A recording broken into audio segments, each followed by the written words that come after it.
bahwa bila kita melakukan ibadah, pandanglah pertolongan Allah, pandanglah anugerah Allah yang membuat kita bisa demikian.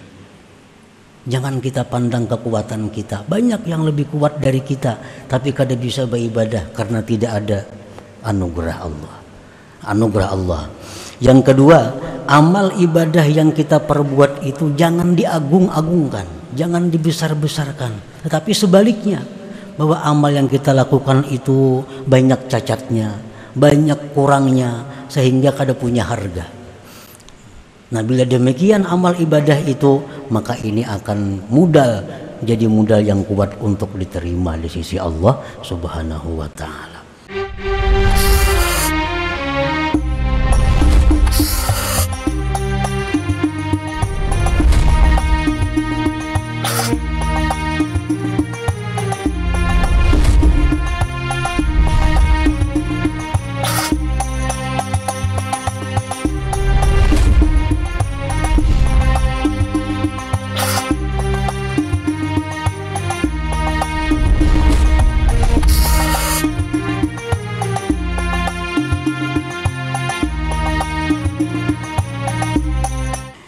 Bismillahirrahmanirrahim. Alhamdulillahilladzi hadana wa waffaqana lil a'mal fadlan minhu wa ihsanan 'alal ummal. Ashhadu an la ilaha illallah wahdahu la syarika lahu dzul 'izzati wal jalal. Wa ashhadu anna sayyidana Muhammadan abduhu wa rasuluhul munqidhu minadh dhalal. Allahumma salli wa sallim wa barik ala sayyidina Muhammadin sahibil bahjati wal jamal wa ala alihi wa sahbihi wa dzurriyyatihi wa atba'ihi ila yaumi la yanfa'u fihi al amwal. Amma ba'du. Yang kita hormati dan kita cintai para habaib, para alim ulama, muhibbin, hadirin dan hadirat rahimakumullah.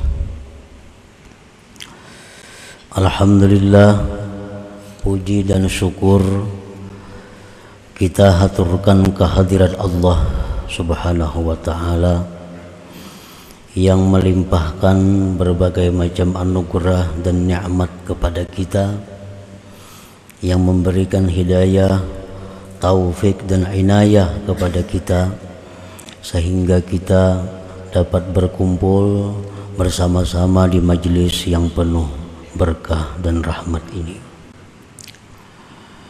Salawat dan salam kita haturkan pula kepada junjungan kita Nabi besar Muhammad sallallahu alaihi wasallam dan kepada seluruh keluarga, para sahabat, zuriat dan para pengikut beliau sampai hari akhir nanti.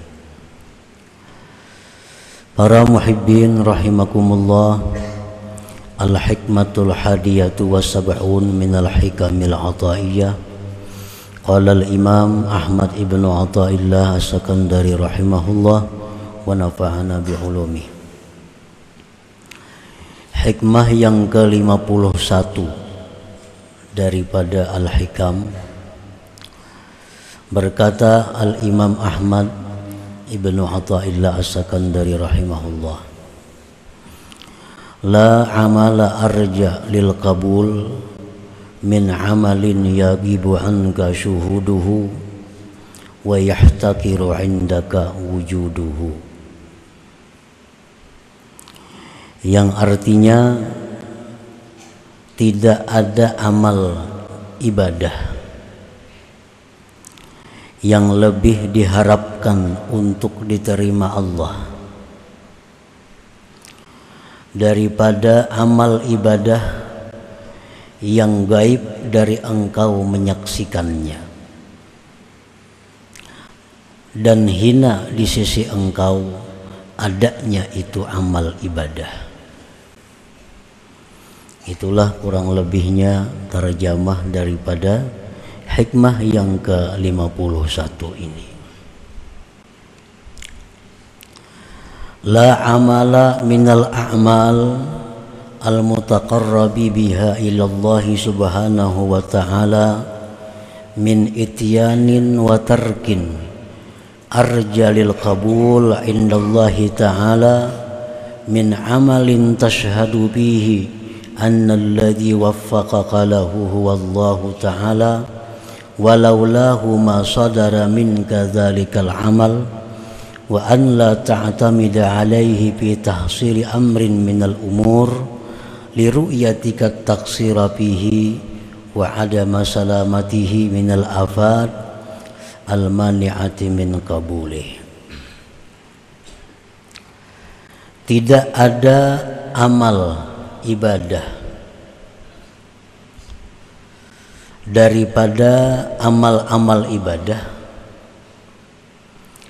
yang dijadikan pendekatan dengan amal ibadah itu kepada Allah Subhanahu wa ta'ala, baik daripada melaksanakan perintah seperti sembahyang, puasa, zakat, wa tarkin dan meninggalkan larangan, yang lebih diharapkan untuk diterima di sisi Allah Ta'ala daripada amal ibadah yang kamu saksikan pada amal itu bahwa yang memberi taufik kepada engkau bagi amal itu adalah Allah Subhanahu wa ta'ala. Dan jikalau tidak ada taufik dari Allah, tidaklah timbul, tidaklah muncul, terbit daripada engkau yang demikian amal ibadah itu. Dan bahwa tidaklah engkau berpegang atas amal itu pada menghasilkan perkara daripada perkara-perkara, karena melihatnya engkau akan kekurangan pada itu amal, dan melihatnya engkau tiada selamat itu amal daripada penyakit-penyakit yang mencegah bagi diterimanya amal itu. Para muhibbin rahimakumullah, pengarang ini di dalam hikmah yang ke-51 ini membicarakan masalah sebab amal diterima Allah.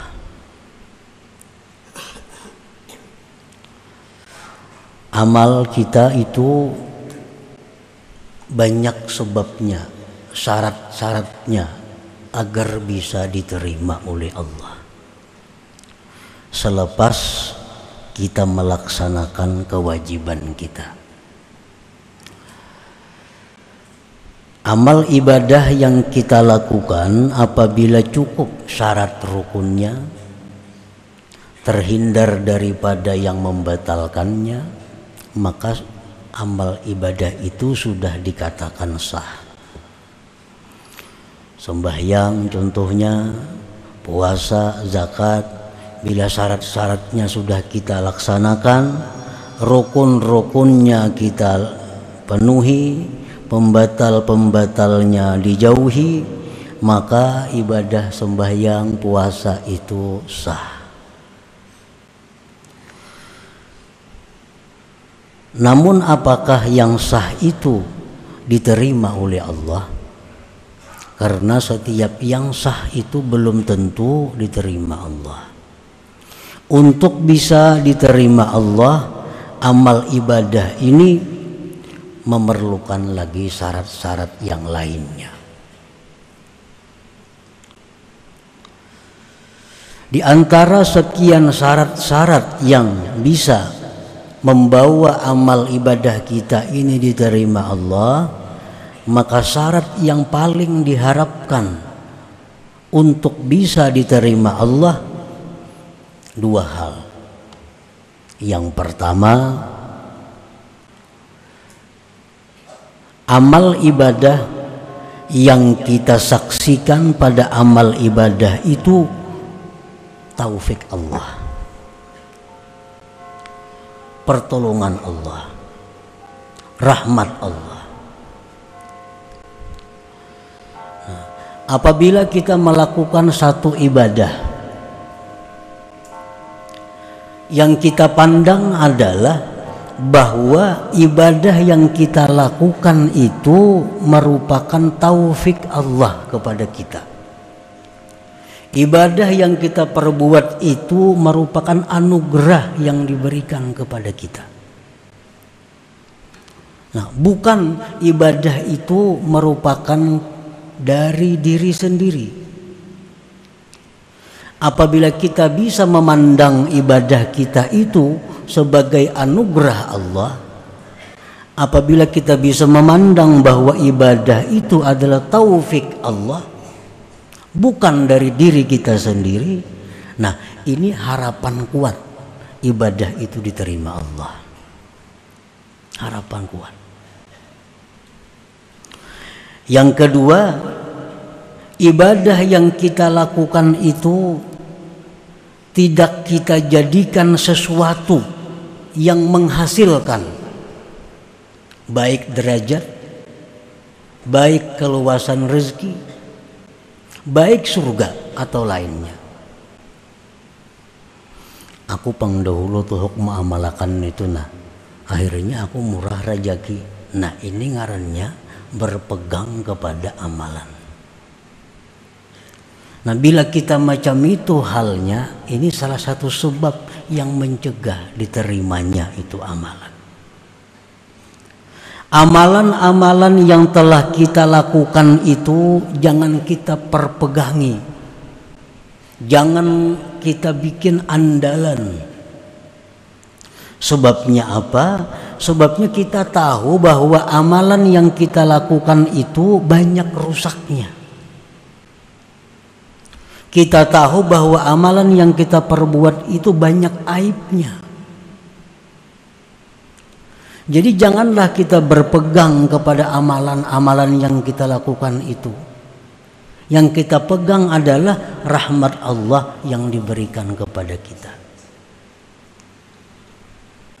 Bila dua hal ini ada di dalam satu amalan, maka itu adalah tanda yang kuat bahwa amal ibadah kita itu diterima di sisi Allah Subhanahu wa ta'ala. Kita umpamanya sembahyang kita itu kita saksikan bukan dari diri kita, tetapi sembahyang itu adalah semata-mata anugerah Allah. Demikian ibadah lainnya. Yang kedua, sembahyang itu kada bisa aku jadikan sebagai alat, aku jadikan sebagai sebab untuk mencapai sesuatu. Karena sembahyangku itu banyak rusaknya.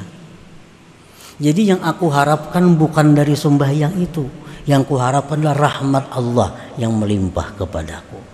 Nah bila dua hal itu ada pada satu sembahyang, maka sembahyang itu harapan besar diterima oleh Allah Subhanahu wa ta'ala. Allah Subhanahu wa ta'ala berfirman, walaula fadlullah alaikum wa rahmatuhu ma zaka minkum min ahadin abada. Andai kata tidak ada anugerah Allah atas kamu, tidak ada rahmat Allah atas kamu, tidaklah bersih dari kamu seseorang jua pun. Nah, seandainya tidak ada anugerah, tidak ada rahmat Allah kepada kita, kita kada kawa sembahyang, kita kada kawa puasa, kita kada kawa berzakat, kita kada kawa menuntut ilmu. Kenapa kita bisa menuntut ilmu? Itu karena anugerah Allah. Nah anugerah itulah yang kita pandang dalam setiap amal ibadah kita. Jangan kita pandang diri kita.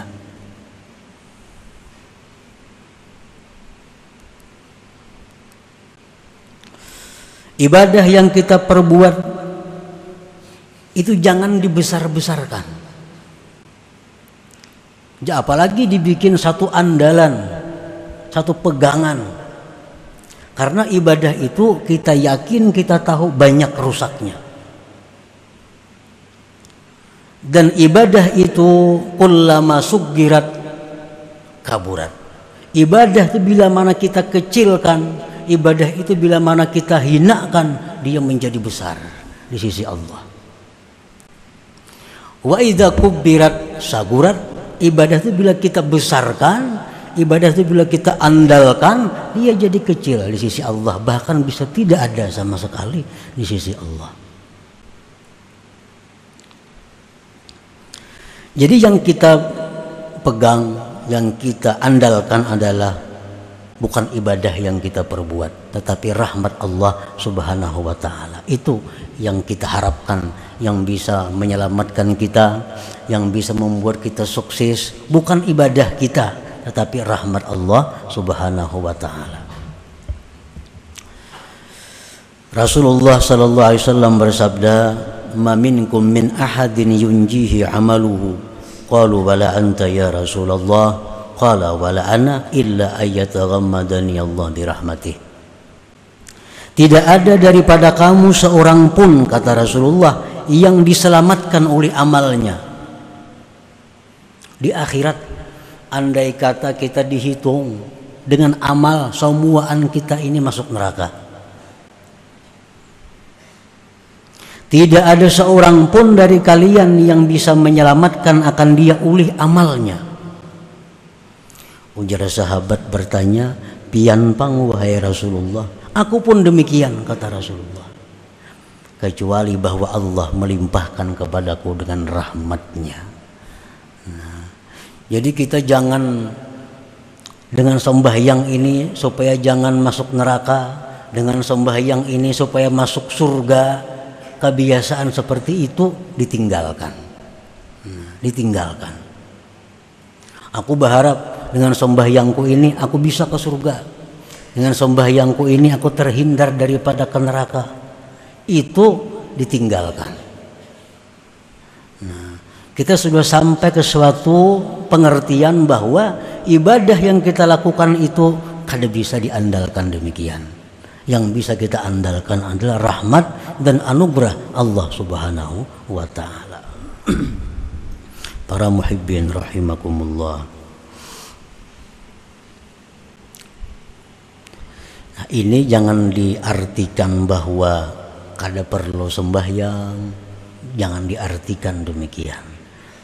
Mun itu kada perlu puasa, kada kawa diandalkan juga. Mungkin itu kada perlu sembahyang, kada kawa diandalkan juga. Nah, bukan diartikan demikian. Sembahyang puasa itu adalah kewajiban kita yang mesti kita laksanakan sebagai hamba Allah. Sembahyang wajib dilaksanakan. Namun sembahyang yang kita laksanakan itu jangan dibesar-besarkan. Jangan dipandang itu kemampuan diri sendiri. Sembahyang kita laksanakan, tapi kita pandang itu anugerah Allah. Kita pandang bahwa itu adalah rahmat Allah. Bukan meninggalkan sembahyangnya. Nah, ini hanya mengalihkan pemahaman, mengalihkan i'tikad kita yang selama ini bahwa kita anggap dengan sembahyang itu kita ke surga. Dengan sembahyang itu kita selamat dari neraka. Padahal tidak demikian. Padahal kada macam itu. Nah, sembahyang ini adalah tugas kita. Puasa adalah kewajiban kita. Mengenai kita ini ke surga, mengenai kita ini selamat dari neraka, itu semata-mata rahmat dari Allah Subhanahu wa ta'ala. Para muhibbin rahimakumullah. Man amila amalan wa lam yashhad anna Allah waffaqahu lidzalikal amal bal min nafsihi fahuwa mu'jibun bi amalihi. Orang yang mengerjakan satu ibadah, puasa, sembahyang, bersedekah, dan dia tidak menyaksikan bahwa Allah yang memberi taufik dia kepada itu ibadah. Ini kadang memandang ibadah yang dia lakukan itu taufik Allah. Kadang memandang itu. Yang dia pandang adalah dirinya sendiri. bahwa mu'jib bi amalihi itu orang ngarannya ujub dengan amalnya. Aku bersedekah, aku sembahyang, aku naik haji, tapi lupa kepada anugerah Allah. Nah, lupa kepada pemberian Allah, pertolongan Allah. Maka ini orang adalah mu'jib, ujub. Nah, bukan kita kada boleh ba'aku, itu bukan. Jangan diartikan bila ba'aku itu ujub, kada demikian. Ba'aku itu atau bakami itu disuruh. Jangan ditiadakan aku dan kami. Tetapi yang dikehendaki itu adalah setiap aku dan kami yang kita ucapkan bahwa diselimuti zahir dan batin aku dan kami itu dengan pertolongan Allah. Jangan kada ba'aku itu meniadakan nang ada. Jangan kada bakami itu meniadakan nang ada. Kita disuruh ba'aku, disuruh bakami, tapi dengan aku yang diciptakan Allah, dengan aku yang tidak bisa lepas daripada pertolongan Allah. Ayo ba'aku. Mau sembahyang kada ba'aku kada sah. Sembahyang kada ba'aku kada sah, siapa nak sembahyang? Makanya usalli, aku sembahyang. Ba'aku. Tapi aku ini adalah aku yang diciptakan Allah dan aku yang tidak bisa lepas dari pertolongan Allah. Nah, para muhibbin rahimakumullah, itu diajarkan di dalam Fatihah sendiri kita baca. Iyyaka na'budu, kepada Engkau ya Allah kami menyembah. Kami. Jangan diarti lain kami itu mesti kami artinya. Iyyaka na'budu, hanya kepada Engkau ya Allah kami menyembah. Tapi kami nang macam apa? Wa iyyaka nasta'in, dan hanya kepada Engkau kami minta pertolongan. Nah, jangan dipisah antara na'budu lawan nasta'in. Bila na'budu aja bisa ujub, bisa macam-macam. Bila nasta'in aja bisa murtad, bisa macam-macam. Jadi na'budu nasta'in ini adalah waw, diikat oleh waw. Waw itu lil jam'i, dihimpunkan. Iyyaka na'budu wa iyyaka nasta'in. Kepada Engkau ya Allah kami menyembah, tapi kami yang tidak lepas dari pertolongan Engkau. Nah, jadi orang ujub itu meninggal nasta'in. Orang bertasawuf nang salah meninggal na'budu. Padahal Fatihah mengajarkan iyyaka na'budu wa iyyaka nasta'in. Dan waw itu bukan litartib. Waw itu bukan bersusun, enggak ada. Waw itu lil jam'i, berhimpun. Iyyaka na'budu wa iyya, wawnya tuh wa iyya, waw itu artinya dan itu berhimpun. Bukan satu persatu. Jakanya fa, iyyaka na'budu fa iyyaka, nah itu satu persatu. Atau iyyaka na'budu summa, itu satu persatu. Ada ini iyyaka na'budu wa iyyaka nasta'in, itu bersatu antara na'budu dan nasta'in. Nah, jadi kita mesti ba'aku. Umpamanya ini pulpen siapa? Pulpen ampun kau nih tuh. Jangan pun orang lain dibedakan. Jangan pun kita. Ini ampun kau atau ampun kami. Siapa yang bersedekah tadi? Aku. Jangan lain pada aku. Siapa yang bersedekah? Tetapi aku yang kita maksud itu adalah aku yang diciptakan oleh Allah dan aku yang tidak bisa lepas dari pertolongan Allah. Nah, selamat itu. Nah, man amila amalan walam yashhad anna Allah waffaqahu lidzalikal amal bal min nafsih fahuwa mu'jib bi amalihi. Orang nang beramal satu amalan tapi dia kada melihat bahwa amalan itu taufik Allah, bahkan dari dirinya sendiri, itu ujub. Al ujubu minal muhlikat, ujub itu adalah membinasakan, baik membinasakan dirinya, membinasakan amal perbuatannya. Dan ujub ini merupakan salah satu sumber dari sumber macam-macam kejahatan. Para muhibbin rahimakumullah, kenapa orang tuh agak asalnya dari ujub? Kenapa orang itu mau ria? Karena asalnya dari ujub. Kenapa ria? Melihat aku nang bama.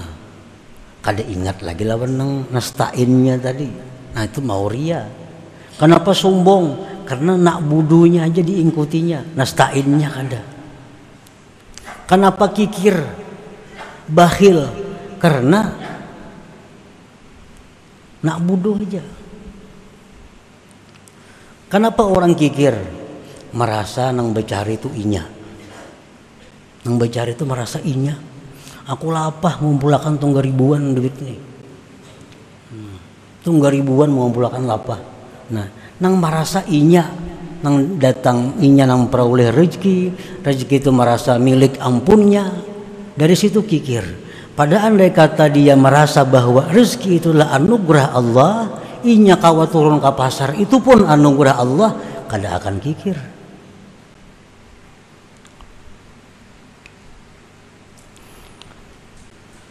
Qala Nabi sallallahu alaihi wasallam, "Thalathun muhlikat, syuhhun muta' wa hawan muttaba' wa ijabul mar'i bi nafsihi."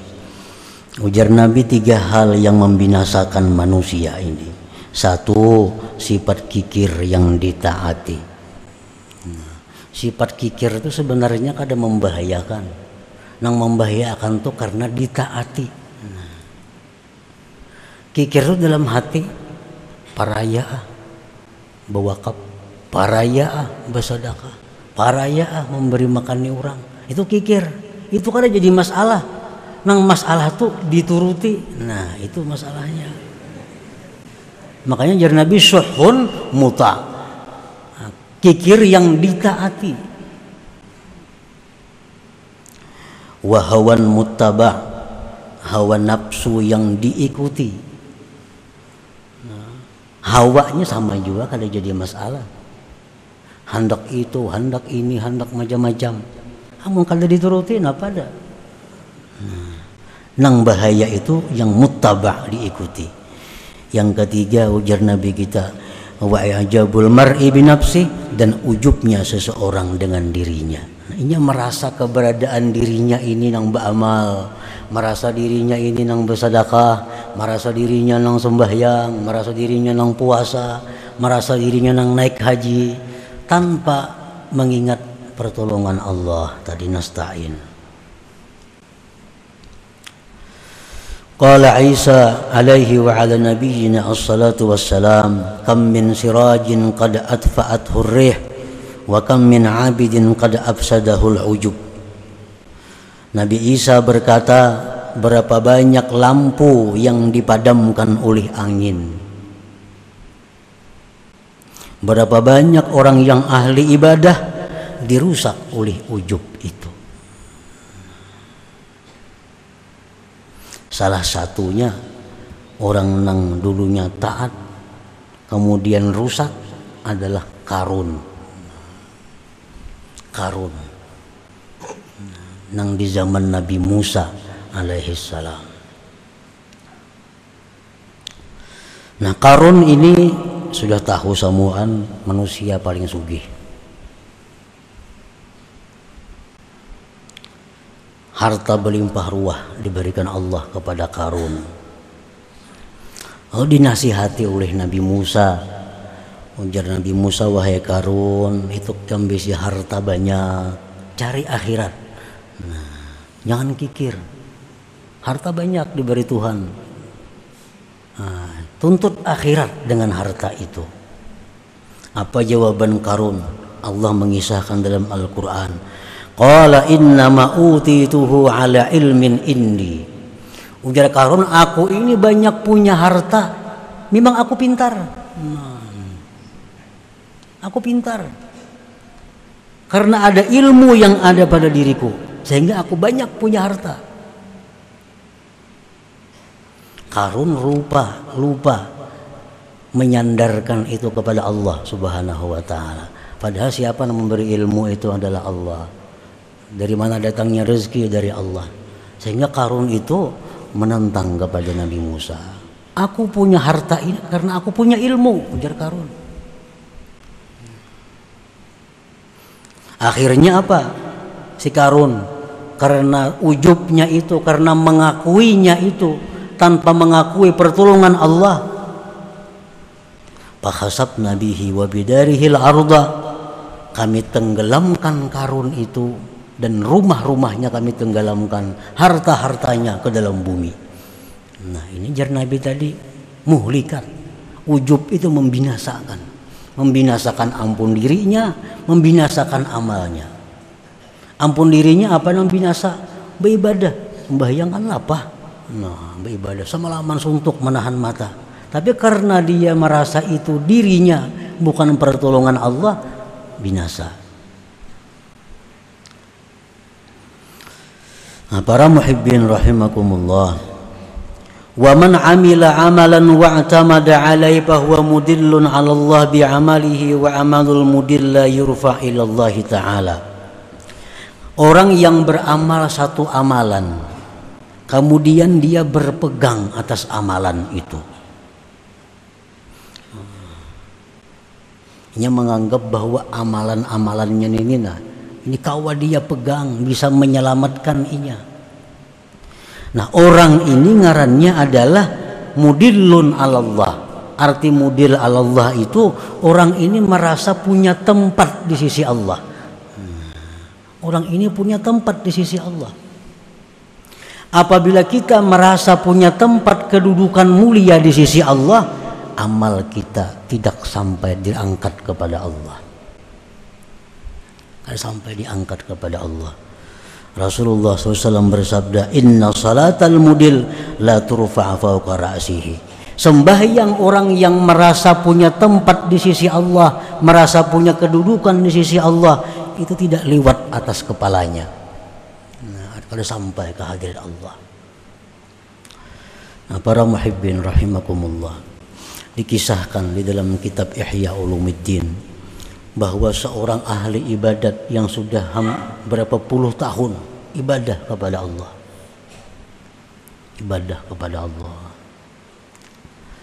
lalu suatu hari si ahli ibadah ini ada hajat kepada Allah, ada hajat. Lalu dia berdoa kepada Allah, ya Allah, hamba ada hajat kepada Engkau, hamba minta ini. Doanya kayak itu. Kada dikabulkan Allah. Sehari, seminggu, sebulan, setahun, kada kabul. Lalu ujar si ahli ibadah ini, kalau aku minta kepada Allah, doaku tuh kada dikabulkan Allah, berarti aku ini orang yang jahat di sisi Allah. Berarti aku ini kada punya kedudukan di sisi Allah. Buktinya doaku kada kabul. Jakanya aku ini ada kedudukan di sisi Allah, doaku tuh kabul. Ini menunjukkan bahwa aku tidak punya kedudukan apa-apa di sisi Allah. Buktinya doaku kada kabul. Nah, Allah Subhanahu wa ta'ala menurunkan malaikat untuk menemui ahli ibadat ini. Katakan kepada ahli ibadat bahwa kamu merasa tidak punya kedudukan di sisi Allah, itu lebih afdal daripada ibadah kamu yang 60 tahun itu. Kita beribadah 100 tahun, lalu kita merasa punya ada pangkat di sisi Allah, ini hancur ibadah kita. Kenapa? Karena kita ada mengandalkan ibadah. Nah, para muhibbin rahimakumullah, jadi kesimpulan yang ke-51 ini adalah dua hal, bahwa bila kita melakukan ibadah, pandanglah pertolongan Allah, pandanglah anugerah Allah yang membuat kita bisa demikian. Jangan kita pandang kekuatan kita. Banyak yang lebih kuat dari kita, tapi kada bisa beribadah karena tidak ada anugerah Allah. Yang kedua, amal ibadah yang kita perbuat itu jangan diagung-agungkan, jangan dibesar-besarkan, tetapi sebaliknya, bahwa amal yang kita lakukan itu banyak cacatnya, banyak kurangnya, sehingga kada punya harga. Nah, bila demikian amal ibadah itu, maka ini akan jadi modal yang kuat untuk diterima di sisi Allah Subhanahu wa taala. Nah, kemudian hikmah yang ke-52. Ila hadratin Nabi sallallahu alaihi wasallam al-Fatihah.